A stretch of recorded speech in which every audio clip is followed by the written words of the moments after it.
अच्छा बच्चे देखिए, जब आपके पास ज्योमेट्रिक सीरीज़ भी नहीं होती है, अरिथमेटिक सीरीज़ भी नहीं होती है और वो बाकी थ्योरम्स भी फेल हो जाते हैं। कौन से थ्योरम? डाइवर्जेंस थ्योरम कि a n not equal to zero होने की बजाय क्या आ जाए, इक्वल टू ज़ीरो आ जाए। जब इक्वल टू ज़ीरो होगा हमें नहीं पता कि वो कन्वर्ज करेगी या डाइवर्ज करेगी।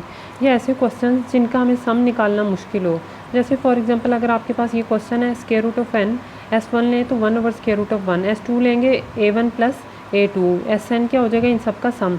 हमें नहीं पता ये सम होके किसके इक्वल होगी। ऐसे सारे क्वेश्चंस जिनमें सम को हम निकालना मुश्किल हो जाए। सम मीन्स SN की nth टर्म कि जिसको 1 पुट करें तो S1 आ जाए, S2 पुट करें तो 2 आ जाए और 3 पुट करें तो 3 आ जाए।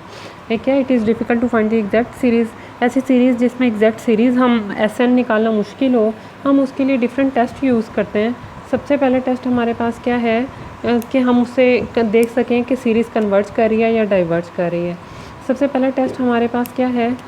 Integral test. Integral test simple वही है, आपने जो गिवन फंक्शन है उसकी nth टर्म का इंटीग्रेशन लेनी है। इंटीग्रेशन आपको सॉल्व करने आती है, वो कैसे करनी है। लेकिन इसके ऊपर सिर्फ 3 कंडीशंस हैं। क्या? कि जो फंक्शन गिवन होगा, फंक्शन से मुराद क्या है कि 1 over square root of n, इसको nth टर्म को आपने किसका नाम देते हैं? फंक्शन का, और एफ ऑफ एक्स से शो कर देते हैं। क्या है? सपोज 3 कंडीशंस हैं कि वो फंक्शन क्या होना चाहिए? कंटिन्यूस। कंटिन्यूस का बच्चा आपको पता है लेफ्ट हैंड लिमिट किसके इक्वल आनी चाहिए? राइट हैंड लिमिट के, या इन्फिनिटी नहीं आना चाहिए। और दूसरा फंक्शन क्या आंसर दे? पॉजिटिव आंसर दे, नेगेटिव आंसर ना दे। और दूसरा क्या? Decreasing function. डिक्रीजिंग फंक्शन के बारे में मैंने आपको पहले बताया है। डिक्रीजिंग फंक्शन आपके पास क्या होता है?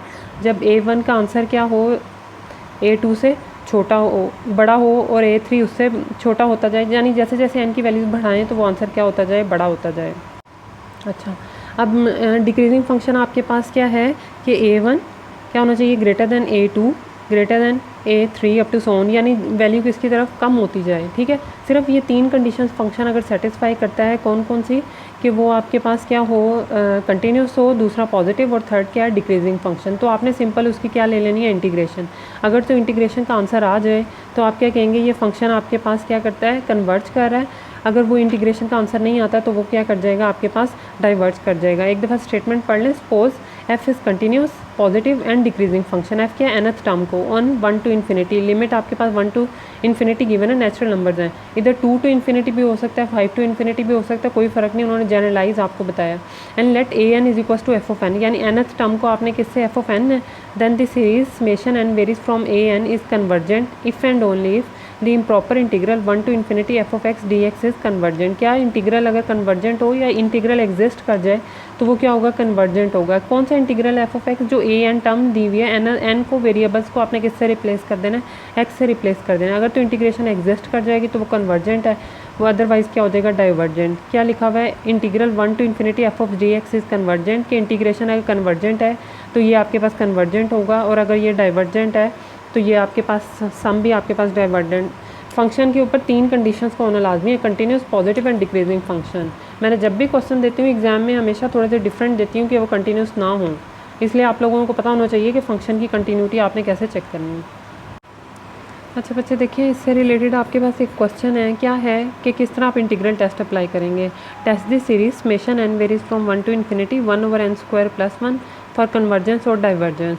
अब सबसे पहले तो n square plus 1 nth term है, इसकी जगह आप इन्फिनिटी पुट करेंगे, 1 ओवर इन्फिनिटी, आंसर क्या आ जाएगा? 0। तो nth टर्म को, इसका मतलब है पिछले हम टेस्ट नहीं अप्लाई कर सकते। ए एन इज इक्वल टू 0 आ गया, हमें नहीं अब पता कि वो कन्वर्ज कर रहा है या डाइवर्ज कर रहा है। डाइवर्जेंस थ्योरम क्या कहता था? जब ए एन नॉट इक्वल टू 0 हो तब आप डाइवर्जेंस थ्योरम लगा सकते हैं। ठीक है, इसका क्या मतलब है? ना तो ये ज्योमेट्रिक सीरीज़ है ना अरिथमेटिक सीरीज़ है। हमें एक अगले टेस्ट की ज़रूरत है, वो क्या है आपके पास? Integral test. The function f of x. अब एफ ऑफ एक्स कौन सा फंक्शन ले लिया? जो ये nth टर्म है, n की बजाय उसे किससे रिप्लेस कर दिया? x से रिप्लेस कर दिया, 1 ओवर एक्स स्क्वायर प्लस 1। अब इस फंक्शन के ऊपर इंटीग्रल टेस्ट अप्लाई करने के लिए किन किन कंडीशंस का होना ज़रूरी है? कि वो कंटिन्यूस होना चाहिए, पॉजिटिव होना चाहिए, और डिक्रीजिंग। देखिए, जो भी x की वैल्यू पुट करें तो हमेशा आंसर क्या आएगा? पॉजिटिव आएगा, इसको तो चेक करने की ज़रूरत नहीं है। अब क्या है? वो फंक्शन आपके पास कंटिन्यूस। कंटिन्यूटी के लिए आप क्या करते हैं? फंक्शन कहीं पे भी अनडिफाइंड ना हो। X square plus 1 equal to 0 put करें तो एक्स स्क्वायर का आंसर इज इक्वल -1 दोनों तरफ स्क्वायर रूट लें तो आंसर क्या आ जाएगा, x की वैल्यू प्लस माइनस एओटा। लेकिन फंक्शन की डोमेन क्या होती है हमारे पास, नेचुरल नंबर 1 to इन्फिनिटी। इसका क्या मतलब है कि ये डोमेन प्लस माइनस एओटा इसके अंदर शामिल नहीं है, तो ये फंक्शन क्या हो गया, कंटिन्यूस भी हो गया। वैसे भी हमें पता है अलजेब्राइक फंक्शंस हमेशा क्या होते हैं, कंटिन्यूस होते हैं, सिवाय उन पॉइंट्स पे जिनके ऊपर ये डिनोमिनेटर क्या देता हो, 0 देता हो। इसलिए ये बात क्या थी, ऑब्वियस, हमने वो पॉइंट्स निकाली है लेकिन वो डोमेन के अंदर शामिल नहीं थे। पॉजिटिव डिक्रीजिंग फंक्शन, आगे क्या है, डिक्रीजिंग हमें किस तरह, जैसे जैसे डिनोमिनेटर बढ़ता जा रहा है ओवरऑल आंसर क्या होता जाता है आपके पास, कम होता रहता है। ये बात आपको पहले से पता है। इसको आपके ये डिक्रीजिंग फंक्शन भी है, पॉजिटिव वैल्यूज़ भी दे रहा है और कंटिन्यूस। इसका क्या मतलब है, अब इंटीग्रल टेस्ट हम अप्लाई कर सकते हैं, 1 to इन्फिनिटी 1/x² + 1 dx। अब हमें पता है 1x² + 1 के इंटीग्रेशन क्या होती है, tan inverse of x, 1 to infinity. Upper limit put करें 1 to इन्फिनिटी, इसे इस तरह करना है, limit t approaches to infinity और यहाँ पे t लिखना है, फिर t की वैल्यू यहाँ पे पुट करनी है। क्यों, क्योंकि हम इंटीग्रेशन के लिए हमेशा कहते हैं कि फंक्शन क्या होना चाहिए, डिफाइंड होना चाहिए। चैप्टर 8.8 या 8.7 में ये मैंने बात बताई हुई है। लिमिट लगाएंगे तो आंसर क्या आ गया आपके पास, π/4। इसका क्या मतलब है, ये क्या कर गया, 1/n² + 1 कन्वर्ज कर गया। अब दूसरी एग्जाम्पल लें, for what value of p is the series summation n varies 1/np convergent. बच्चा ये आपको मैंने पहले करवाया 8 चैप्टर में कि ये इंटीग्रेशन कब एग्जिस्ट करती है, जब p की वैल्यू क्या होनी चाहिए, >1। ये टेस्ट क्या कहलाता है आपके पास, p सीरीज़ टेस्ट, कि जब भी p की वैल्यू >1 होगी आप उसे क्या कहेंगे, कन्वर्जेंट, और अगर लेस देन और इक्वल टू क्या होगी, इट इज़ डाइवर्जेंट। 8 चैप्टर में ये किस तरह था कि ये इंटीग्रेशन कब एग्जिस्ट करेगी, हमने तब क्या कहा था, जब p की वैल्यू >1 होगी तो ये एग्जिस्ट करेगी, और जब लेस देन और इक्वल टू 1 होगी तो ये डाइवर्ज करेगी। अब इसी चीज़ को हमने इसमें किसमें, कन्वर्जेंस में यूज़ कर लिया कि जब p की वैल्यू ग्रेटर, जाहिर है जब इंटीग्रेशन एग्जिस्ट कर जाएगी तो वो कन्वर्ज कर जाएगा। ये हमेशा आपके पास फंक्शन क्या होते हैं, अलजेब्राइक फंक्शंस कंटिन्यूस होते हैं, सिवाय उसके जिनके डिनोमिनेटर पे वो अनडिफाइंड होते हैं, ठीक है। p सीरीज़ टेस्ट के मुताबिक हमेशा आपने p सीरीज़ को यूज़ कर लेना है या इंटीग्रल टेस्ट को यूज़ कर लेना है। अब आगे आपके पास नेक्स्ट क्वेश्चन क्या है, determine whether the series summation n varies from 1 to infinity natural log of n/n converges और डाइवर्जेस।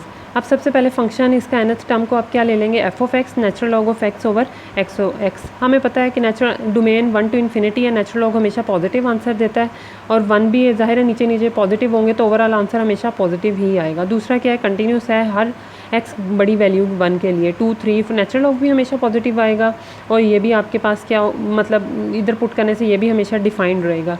कहीं पे भी ऐसी वैल्यू नहीं है, x = 0 पे अनडिफाइंड है लेकिन वो डोमेन के अंदर शामिल ही नहीं है। क्यों, डोमेन नेचुरल नंबर्स आपके पास कहाँ से स्टार्ट होते हैं, 1 to इन्फिनिटी। अब थर्ड जो है हमने ये चेक करना है ये डिक्रीजिंग है या इंक्रीजिंग। बच्चे देखें जब आपके पास ऐसे क्वेश्चन आते हैं 1/n² + 1, ऐसे क्वेश्चन हमें ऑब्वियस हैं कि जैसे जैसे आप डिनोमिनेटर बढ़ाते जाएंगे तो आंसर हमेशा कम ही होगा। लेकिन जब बात न्यूमरेटर और डिनोमिनेटर दोनों में आ जाती है तो जो कैलकुलस 1 में आपने चैप्टर 4 किया है शायद, इंक्रीजिंग और डिक्रीजिंग फंक्शन, मैथ्स वालों ने तो किया हुआ है, मुझे फिजिक्स वालों का नहीं पता। अगर आप लोगों ने नहीं किया तो उसे एक दफ़ा जाके पढ़ लें कि क्या जब डेरिवेटिव लेस देन 0 होगा हमने किस तरह इस क्वेश्चन को सॉल्व करते हैं। इसकी इंक्रीज़ और डिक्रीज़ चेक करने के लिए फंक्शन का डेरिवेटिव लिया है x² 1/x minus 1/natural x²। अब हमने किस किस पे फंक्शन की वैल्यू चेक करते हैं, नीचे वाले को भी इक्वल टू 0 पुट कर देते हैं और ऊपर वाले को भी इक्वल टू 0 पुट कर देते हैं। अब ओवरऑल आंसर आपके पास क्या आ जाएगा, 1 - natural log of x = 0। x = 0 तो डोमेन के अंदर शामिल ही नहीं है ना। 1 = नेचुरल लॉग ऑफ x। अब दोनों तरफ नेचुरल लॉग ख़त्म करने के लिए एक्सपोनेंशियल ले लें, e = x। ये कब, जब इसका आंसर क्या आएगा, ग्रेटर आएगा 1 से, तो हमारे पास पॉजिटिव आंसर आएगा। जब हमारे पास इसका आंसर बड़ा होगा तो इसका क्या मतलब है, पॉजिटिव आंसर आएगा। तो क्या है कि 1 - नेचुरल लॉग ऑफ x का आंसर हमेशा क्या होना चाहिए, >0। क्यों, >1 यानी 1 > नेचुरल लॉग ऑफ x। दोनों तरफ नेचुरल लॉग लें तो e आपके पास क्या आ जाएगा, x की वैल्यू जब भी e से बड़ी होगी तो आपके पास यहाँ पे आंसर क्या आएगा, नेगेटिव, जिसकी वजह से डेरिवेटिव क्या हो जाएगा आपके पास, नेगेटिव। और नेगेटिव होने का क्या मतलब है, फंक्शन क्या कर रहा है, डिक्रीज़ कर रहा है। दूसरे लफ्ज़ों में हमारे पास कितने इंटरवल बन जाएंगे, 0 और एक्सपोनेंशियल। ये सिर्फ कैलकुलस 1 को दोबारा रिमाइंड करने के लिए, वरना आपको 0 शामिल करने की ज़रूरत नहीं है। -∞ to 0, क्यों, क्योंकि डिनोमिनेटर में जो 0 था वहाँ पे भी फंक्शन अनडिफाइंड हो रहा था। -∞ to 0, 0 to e कौन सा है आपके पास, सेकंड वो आइडेंटिटी आई है। थर्ड आपके पास क्या है, ई टू इन्फिनिटी। हमें सिर्फ इससे मतलब है क्योंकि यहाँ पे ये हमारे पास डोमेन के अंदर शामिल नहीं है, यहाँ पे फंक्शन नेगेटिव रहेगा। हमने कौन सा देखना है, जहाँ पे फंक्शन लेस देन 0 हो। तो ई टू इन्फिनिटी के अंदर फंक्शन क्या कर रहा है, डिक्रीज़ कर रहा है। इसका क्या मतलब है, हमारे पास जो डोमेन है वो डिक्रीज़ करेगी कहाँ से, 1 to infinity natural log of x over x d x, t approaches to infinity. यहाँ पे टी को स्टार्ट में ले लिया है, इधर क्या आ जाएगा, 1 to infinity natural log of x over x d x. Natural log of x का डेरिवेटिव 1 ओवर एक्स है, पावर में एक ऐड कर देंगे और उसी पावर से क्या कर देंगे, डिवाइड। अपर लिमिट पुट कर देंगे और लोअर लिमिट, आंसर क्या आ गया, इन्फिनिटी। इसका क्या मतलब है, ये क्वेश्चन आपके पास क्या कर रहा है, यह सीरीज़ क्वेश्चन में सीरीज़ क्या है, natural log of x over x. तो ये डाइवर्ज कर रही है, क्यों, क्योंकि आपके पास क्या नहीं एग्जिस्ट कर रहा, इंटीग्रल नहीं एग्जिस्ट कर रहा। तो ये since the improper integral divergent, so the series is also divergent by the integral test.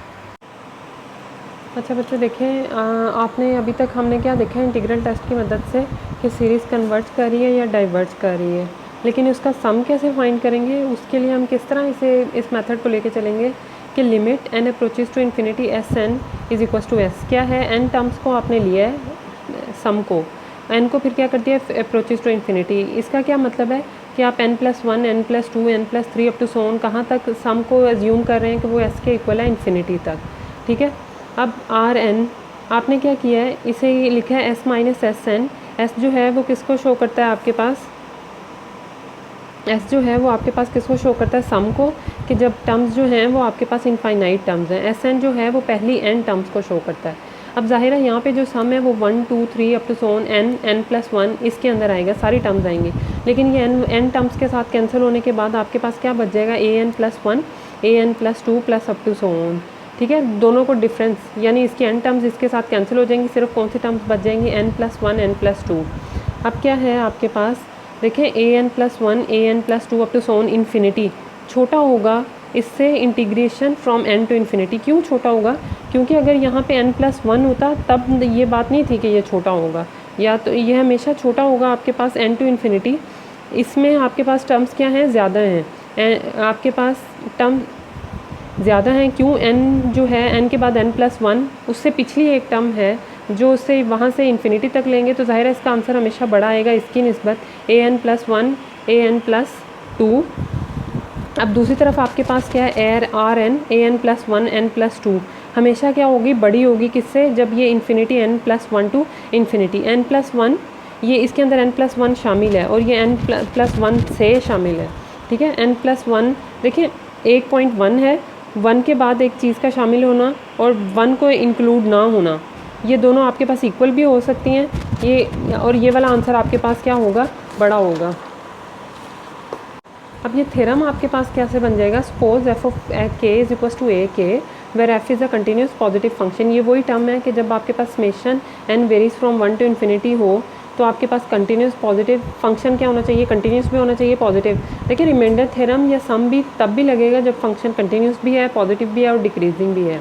For x greater than और equal to n and summation a n is convergent, summation a n जो है वो convergent है if r n is equals to s minus s n क्या है, यानी आप उसका सम फाइंड कर सकें। देन आपके पास क्या है, n+1 to infinity f of x dx less than होगा किससे, रिमाइंडर से, कि कौन सी टर्म्स हैं, a इंटू n+1 n+2, और ये उससे छोटा होगा जब यहाँ पे क्या आ जाएगा n+1 और यहाँ पे इन्फिनिटी, यहाँ पे n टू इन्फिनिटी, ठीक है। अब आगे आपके पास नेक्स्ट एग्जांपल क्या है, अब उन्होंने क्या कहा है, आपने क्या फाइंड करना है, सम फाइंड करना है। Approximate the sum of the series 1/n by using the क्या है, approximate the sum of the series 1/n³ by using the sum of first 10 terms. क्या करना है आपने, सम कितनी टर्म्स का लेना है, 10 टर्म्स का। Estimate the error involve in the approximation क्या है, जब n को हम इन्फिनिटी को अप्रोच करवाते हैं तो उसके अंदर कितना आएगा। How many terms are required to ensure that the sum is accurate within the 0.005 error, ठीक है। Question n to infinity 1/x³ dx, इसके पर वही सारी चीज़ें अप्लाई होती हैं, कन्वर्जेंट भी मतलब पॉजिटिव भी है, कंटिन्यूस भी है, आपके पास डिक्रीजिंग फंक्शन भी है। जैसे जैसे फंक्शन डिक्रीज़ होगा फंक्शन नीचे x की वैल्यू बढ़ेंगी, ये ओवरऑल आंसर क्या होता है। हमने इसकी इंटीग्रेशन ले ली, आंसर क्या आ गया 1/2n²।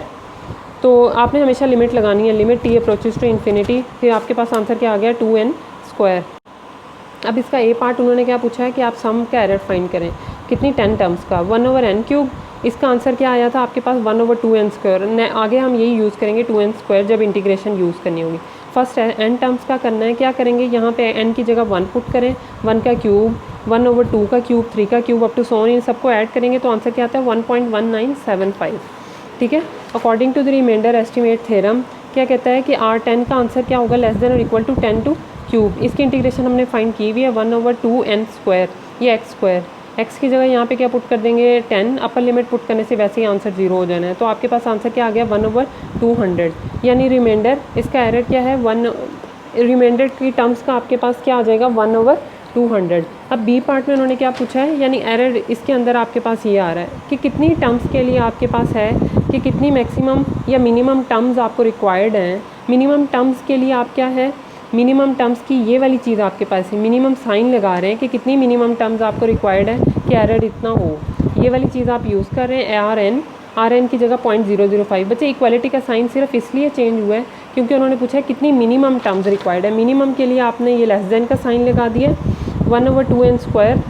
आपके पास क्या है, रेसिप्रोकल ले लेंगे तो 1/0.05, ये 2n², 2 डिवाइड होगा तो आंसर 0.001 n²। दोनों तरफ स्क्वायर रूट ले लेंगे तो आंसर क्या आ जाएगा 31। यानी कितनी मिनिमम टर्म्स आपके पास रिक्वायर्ड है कि आंसर एरर क्या क्या मतलब है, जब एस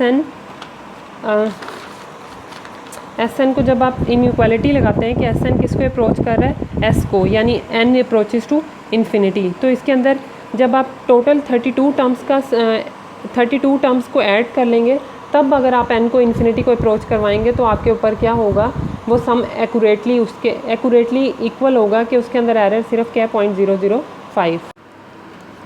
अच्छा ये मैंने गलत लिख दिया बच्चे, s माइनस एस एन है, s माइनस एस एन, यहाँ पर भी आपके पास क्या आ जाएगा आर एन, फिर उसके अंदर एस एन ऐड हो जाएगा तो आपके पास क्या बच जाएगा, एस बच जाएगा। ठीक है।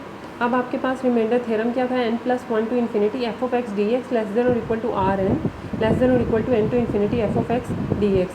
अब तीनों टर्म्स के अंदर हम एस एन ऐड कर देंगे, क्यों, ताकि इससे हमें डायरेक्ट पता चल जाए कि टोटल सम आपके पास किसके इक्वल होगा। तो ज़ाहिर है इनइक्वालिटी के अंदर हर चीज़ ऐड होती है, एस एन यहाँ पर भी ऐड हो जाएगा, यहाँ पर भी ऐड हो जाएगा और यहाँ पर भी ऐड हो जाएगा। R n plus s n किसके इक्वल आ जाएगा, एस के। अब हमने क्या करना है, इस इक्वेशन को उन्होंने क्या कहा है, यूज़ करें, ये वाली चीज़ अप्लाई करें, ये वाला फार्मूला बताएं कि आंसर ज़्यादा जल्दी इससे आएगा या पिछले वाले मेथड से आएगा जब एस एन आप ऐड नहीं कर रहे थे। किसके लिए, 10 टर्म्स के लिए कहा है। S10 का आंसर आपने पहले से निकाला हुआ है, किसके इक्वल है 1.9753। अब क्या करें, इस इक्वेशन के अंदर S10 ऐड कर दिया 1.97, इसका आंसर 11 टू इन्फिनिटी S, और यहाँ पे S10 का आंसर लिख देंगे 10 टू इन्फिनिटी 1/x³। अब ये वाली चीज़ का हमें आंसर पता है कि हमने इंटीग्रेशन क्या निकाली हुई है 1/2n²। अपर लिमिट पुट करने से आंसर 0, लोअर लिमिट पुट करने से आंसर क्या आ जाएगा 11 का स्क्वायर, यानी आंसर एग्जिस्ट कर जाएगा जो भी आंसर आएगा s। और यहाँ पे क्या है आपके पास वो 10 वाली टर्म्स को पुट कर दिया तो आपके पास आंसर किसके बीच आ जाएगा 1.2064, यानी क्या है टोटल सम इस चीज़ की वैल्यू के अंदर क्या करेगा, लाई करेगा जब आपके n अप्रोच कर रहा है किसको, इन्फिनिटी को। अब कोई एक स्पेसिफिक वैल्यू लेने के लिए इंटरवल की बजाय हम s को एग्जैक्ट कोई वैल्यू देना चाहते हैं तो हम क्या करेंगे, इन दोनों वैल्यूज़ को ऐड करेंगे और 2 पे डिवाइड कर देंगे, यानी इनकी मिड वैल्यू ले लेंगे। मिड वैल्यू इनकी क्या आ रही है 1.2021, यानी टोटल सम किसके इक्वल होगा 1.2021। एरर इसमें क्या है 0.005। अच्छा अब इससे रिलेटेड क्वेश्चन देख लें, इजी से हैं। क्या है, summation n varies from 1 to infinity 1/2n+1³। सबसे पहले आपने क्या देखना है, इस फंक्शन को क्या होना चाहिए, 3 कंडीशंस को satisfy, continuous, positive and decreasing. Continuous कहाँ पे होता है, जब डिनोमिनेटर को इक्वल टू 0 पुट करें, अगर वो जिस पॉइंट पे पुट करने से आंसर इन्फिनिटी आए तो वो आप क्या कहते हैं डिसकंटिन्यूस। वो देख लीजिएगा वो इस डोमेन के अंदर लाई नहीं करता। इसका आंसर हमेशा पॉजिटिव होगा, क्यों, क्योंकि नेचुरल नंबर्स भी आपके पास पॉजिटिव है, अल्टरनेटिंग सीरीज़ नहीं है। डिक्रीजिंग फंक्शन है, जैसे जैसे आप x की वैल्यू बढ़ाते जाएंगे ओवरऑल आंसर क्या होता जाएगा, छोटा होता जाएगा। इसको डेरिवेटिव लेके चेक करने की ज़रूरत नहीं है, क्योंकि ये बात हमें पता है कि ये चीज़ हमेशा आंसर क्या होता है, छोटा। जब भी न्यूमिनेटर और डिनोमिनेटर में दोनों में फंक्शन आ जाता है उसके अंदर हम डेरिवेटिव लगाते हैं, क्योंकि हमें नहीं पता कि कौन से फंक्शन ओवरकम कर जाएगा दूसरे फंक्शन को। 1 to infinity 1/2x+1³ dx+1। Function ऊपर ले जाएं, पावर में एक ऐड कर दें और उसी पावर से डिवाइड कर दें, इंटीग्रेशन आप ले सकते हैं। आंसर क्या आ जाएगा आपके पास +1/36। बस इन्होंने कन्वर्जेंस चेक करने को कहा है। टोटल पहले 24 या 26 क्वेश्चन तक कन्वर्जेंस या डाइवर्जेंस ही फाइंड करने को कहा है, वो आप उसी तरह कर लें।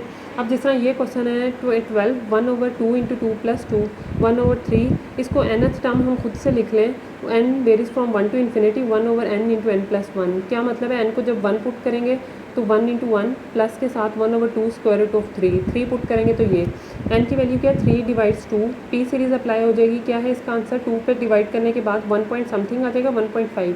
तो आप डायरेक्ट क्या कहेंगे, ये कन्वर्ज कर रही है। पी सीरीज़ के बजाय अगर आप इंटीग्रल टेस्ट लेना चाहें तब भी हो सकता है, इससे कोई फ़र्क नहीं पड़ता, लेकिन आप पी सीरीज़ के बारे में फ़ौरन से ऑब्वियस हो जाते हैं, इसलिए वो कर लेंगे।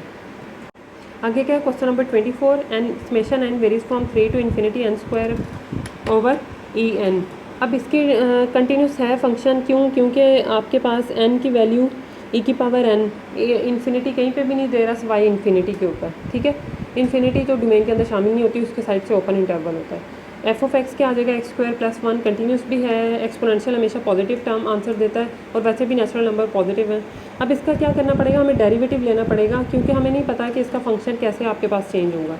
f derivative of x e(x) का स्क्वायर, e(x) इस तरह 2x, ऊपर e(x) कॉमन लेके नीचे वाले e(x) से कैंसिल, क्योंकि नीचे स्क्वायर था, सिर्फ e⁻x बच गया, 2x - x² x × 2 - x × e⁻x। Exponential function कभी भी ज़ीरो नहीं हो सकता, x भी आप ज़ीरो हो, दोनों को हम इक्वल टू ज़ीरो पुट करेंगे। एक क्या आ जाएगा x = 0, दूसरा क्या आ जाएगा x की वैल्यू आपके पास क्या होनी चाहिए, 2 से बड़ी होनी चाहिए, क्योंकि तब भी आपके पास आंसर क्या होगा, नेगेटिव होगा, ठीक है। या 2 से कोई बड़ी वैल्यू 3 पुट करें, 4 पुट करें, आपके पास आंसर क्या आता है, डेरिवेटिव का नेगेटिव आता है। x = 0 हमारे पास डोमेन के अंदर शामिल नहीं है, तो आप क्या कहेंगे, f डेरिवेटिव ऑफ x क्या है, <0 होगा, कब, जब x की वैल्यू 2 से बड़ी होगी, क्योंकि आपके पास फंक्शन क्या था x - 2 - x, 2 से जब बड़ी वैल्यू होगी तो f continuous and decreasing on 3 to infinity, क्योंकि इसकी डोमेन आपके पास ये दी हुई थी 3 to infinity। आप पीछे question 3 to infinity f(x² e⁻x)। अब जो मैंने 8.7 कराई थी उसके मुताबिक आपने इसको देखें कौन सा फंक्शन ख़त्म हो रहा है और किस तरह इसकी इंटीग्रेशन लेंगे, किस फंक्शन को फर्स्ट पार्ट इसको ऊपर ले जाए e⁻x, कौन सा आपके पास सेकंड फंक्शन के तौर पे बिहेव करेगा, जो आंसर आए वो आपके पास कन्वर्ज करेगा, मतलब इसे देख लीजिएगा, ये कन्वर्ज ही करेगा। आगे क्या क्वेश्चन नंबर 34। अब मैंने 34, 35, 36 ऐसे क्वेश्चन है 3-4 जिसके अंदर उन्होंने सम फाइंड करने को कहा है। मैं सिर्फ आपको प्रैक्टिस करवाने के लिए सम का क्वेश्चन करा रही हूँ।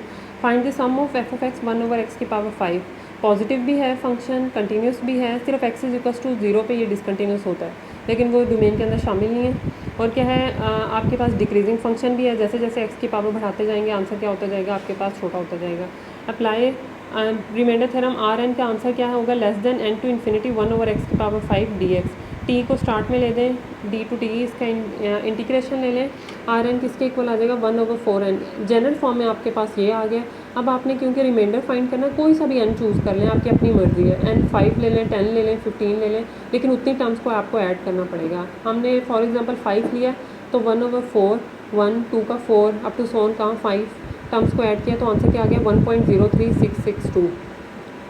अब वो SN वाली चीज़ इसमें ऐड कर दें, S5 के अंदर ऐड करेंगे, यहाँ पे भी S5, इसकी इंटीग्रेशन लेंगे तो आंसर आपके पास क्या आ जाएगा, मतलब 0.004 तक इसके एरर में आपके पास वो चीज़ आ जाएगी।